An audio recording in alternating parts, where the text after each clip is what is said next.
आलूटा आमर खाद्य गोटे मुख्य अंश ग्रहण करे एवं अंततः आलू खाद्य समस्या को दूर करिवारे के साहाय्य करे।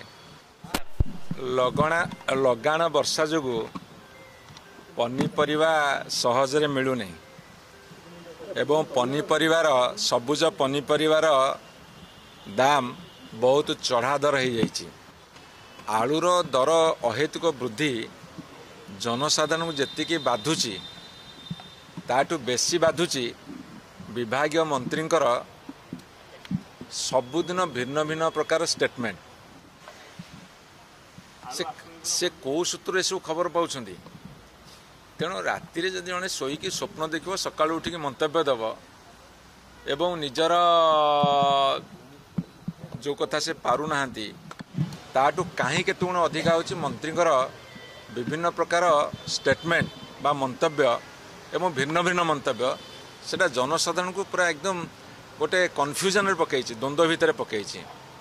तेणु एते स्टेटमेंट न देकी आलूटा केमती जनसाधारण ठीक रे पाइबे उचित दर रे से मनोनिवेश कले भल हम। से चेष्टा कर दुर्बलता को घोड़ेवा को आज कहते वेस्ट बेंगल आलू आणबुनु उत्तर प्रदेश आणबू काली कहते उत्तर प्रदेश जाकि पंजाब रू आणबू।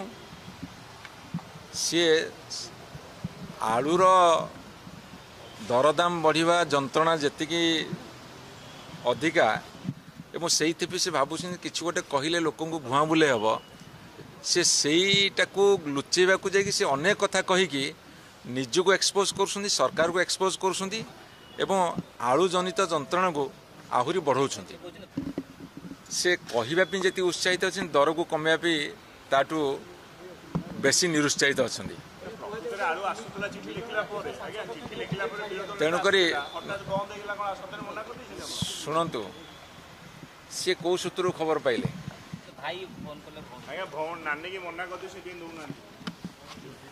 सी मुझे कथा कहली परा सी कौन कहवा उचित कौन कहवा उचित नुहे सी तांकर टिके जेहेतु उत्साहित हो जाइछन्ती 55-56 दिन भितर निपारिलियापण को घोड़ाइया को जाकि आउ गोटे कथा कहीदे कि निजको विपदग्रस्त करुछन्ती एवं लोकंर जंत्रणा बढ़ाउछन्ती से क्षांत रहीकि मनोनिवेश करंतु आलूर दरदाम को स्थिर रखा।